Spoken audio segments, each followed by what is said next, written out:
Porque assim, né, o Brasil ele tem problemas de todos os níveis que a gente pensar, né? Econômico, social, de tudo que é jeito, né? Como que você pensa assim? Eu digo não, quando eu chegar lá eu vou fazer.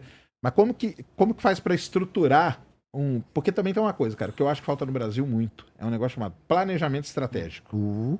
Entendeu? Isso nós não temos, é zero planejamento estratégico, entendeu? E a China? A China tem. A China só é. A China é planejamento estratégico e de longo prazo ainda, que é uma maravilha. Mas aí como que vocês pensam isso? Como que vocês estruturam? Porque, obviamente, tudo é meio que importante, né?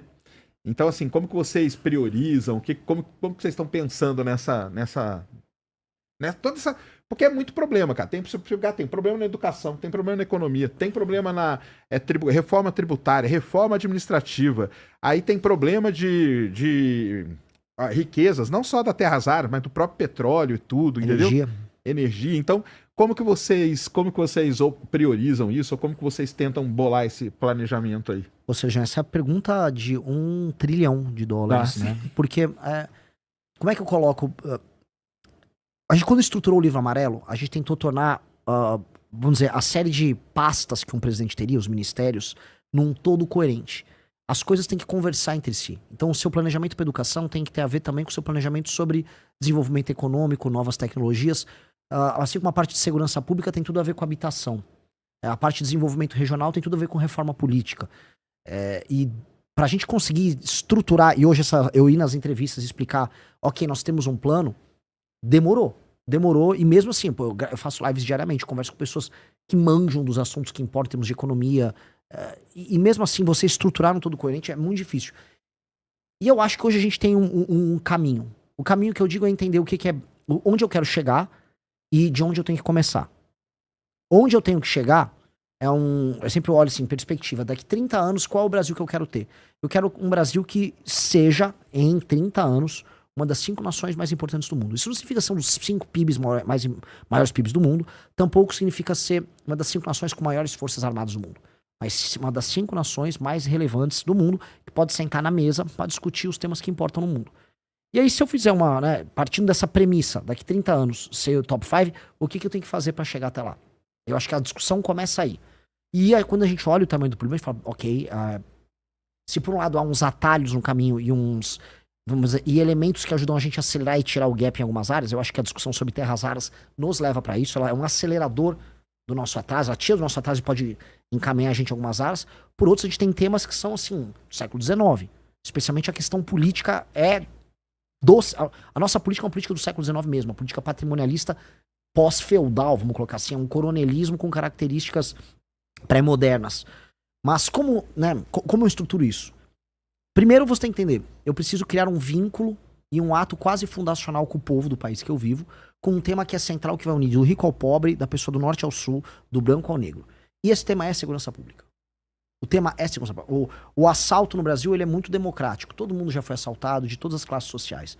Todo mundo viveu, vamos dizer, um ataque à sua propriedade ou à sua dignidade por conta da violência. E a pessoa que endereçar essa questão, ela abre um leque de opções de reconstrução de um país.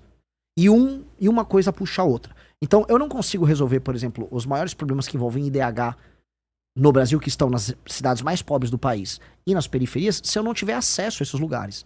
Então, começa por isso. Eu tenho que retomar o território brasileiro. O ato de retomar vai me dar um resultado prático grande em termos de aplicação de políticas públicas nesses lugares. Mas ele também vai me dar um ato simbólico que ninguém está levando em consideração, de ser o primeiro presidente que olhou para esse problema e resolveu esse problema. Para andar com isso, por isso que esses temas são uma coisa muito complexa. Tem toda uma agenda de nova legislação para matéria penal, para matéria da lei de execuções penais e porque a gente chama hoje, na hora de enfrentar o crime organizado, de direito penal do inimigo, que é uma legislação própria para que você faça com que o membro de uma facção ele tenha um status jurídico especial, que é basicamente ele ter menos direitos, diminui muito o direito de defesa dele e faça a pena para ele ser mais alta. A implementação disso também tem que envolver inteligência. Então eu preciso da Polícia Federal atuando junto com o AF, eu vou precisar, por exemplo, para não deixar a droga entrar pelo Mato Grosso do Sul, eu vou precisar da FAB atuando ali, eu vou precisar de drone também, vou precisar de monitoramento, e assim que essa droga que entrou, ela vai passar para o Mato Grosso do Sul, ela vai passar para o interior de São Paulo, eu tenho que ter inteligência para pegar uma empresa em Americana que coloca cocaína dentro de um container de café, porque tem uma densidade similar, e aí ela vai parar no porto sem ser detectada. Então eu tenho que pegar essas empresas no meio. Assim como eu tenho que pegar ali na Baixada Santista, tomar as favelas que estão na Baixada Santista, que o PCC usa como uma espécie de doca para montar o pacote que será exportado, e retomar o Porto de Santos. Todas essas ações são ações integradas que o presidente da República tem que ter só para começar a endereçar o enfrentamento ao crime organizado.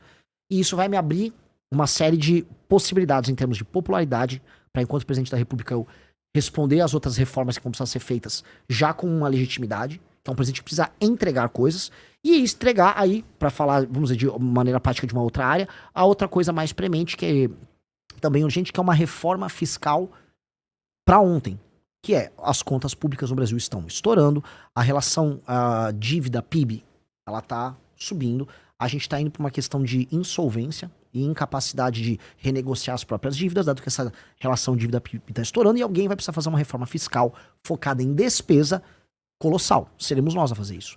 E quando eu falo aqui, eu deixo aqui, se irão sabatear os outros pré-candidatos a presidente, jogue um desafio para eles. Se eles falarem, eu tenho uma agenda fiscal também arrojada igual a do Renan tem, o Kim Kataguiri protocolou a PEC com essa reforma fiscal, ou seja, o projeto já está lá no Congresso Nacional.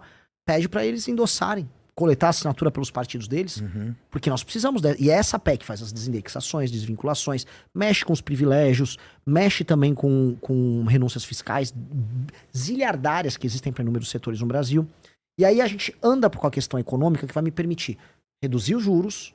Reduzindo os juros, eu também reduzo os gastos do governo, porque no fundo a rolagem da dívida é ligada a isso, e me permite ter espaço discricionário para investimento. Que aí eu posso discutir coisas legais com o Serjão, pro Serjão não querer pegar o avião e ir embora.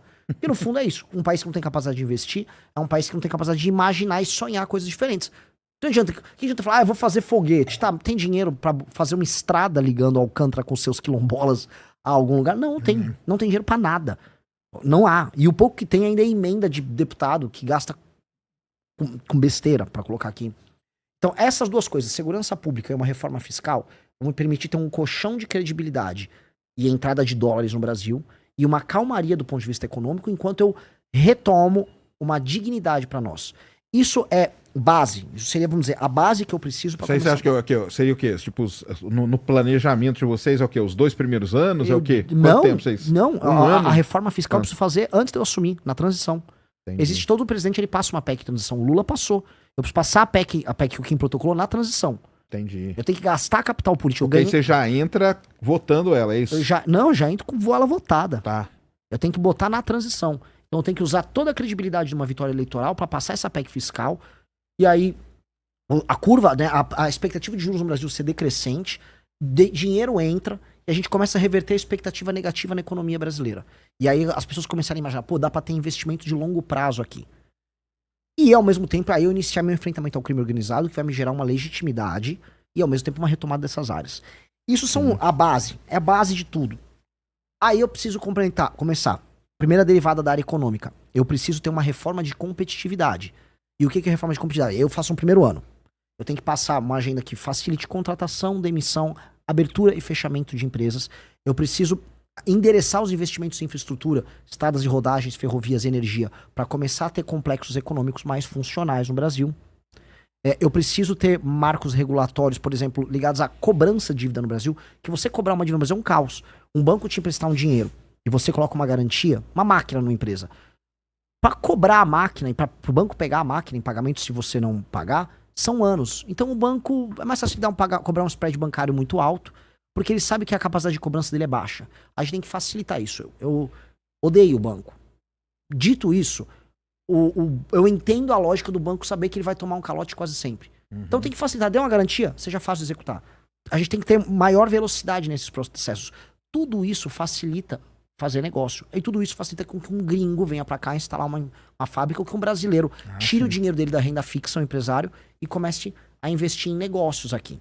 Tudo isso somado à reforma fiscal que andou, vamos dizer, como eu posso colocar aqui, que permitiu que os juros ficassem mais baixos, dinheiro entrasse, não só dinheiro de especulação, como a gente tem com juros. Só uma reforma fiscal, ela já ajuda também investimento externo no país, né? Óbvio. Porque aí reduz o problema do Brasil. O risco no longo prazo. Muita incerteza, né, cara? É lógico. Muita incerteza que empresa que vai colocar uma grana aqui, vai colocar uma empresa aqui, uma incerteza, porque a gente tem incerteza em vários setores, tem incerteza trabalhista, né, que tem esse problema todo, tem incerteza política, né, e tem incerteza fiscal também, né, que isso aí as empresas não querem, né, elas fogem, né. Exato. Isto é, vamos dizer, isto é o que precisa ser feito. Então eu tô falando aqui do primeiro ano, uma agenda fiscal, um enfrentamento ao crime organizado e uma agenda de competitividade. Porque eu endereço a questão econômica brasileira para o médio prazo. Na hora, se a gente trata esses marcos regulatórios e faz as reformas de competitividade e já resolve o fiscal, meio que eu enderecei a questão fiscal do Brasil para os próximos governos. Isso precisa ser feito. A gente precisa dar um marco. Igual a gente falou do Plano Real. O Plano Real, querendo ou não, entrou PT, entrou Bolsonaro, entrou Temer. Todo mundo manteve o Plano Real. A política monetária pode ter sido infeliz em alguns momentos, mas o Plano Real foi mantido. A gente não vive aquele momento que a gente estava descrevendo no começo da live. Então nós temos que ter um marco fiscal que será mantido no long run. E é isso que nós queremos fazer. Esse é o nosso Plano Real para a gente andar com esse assunto que não deveria ser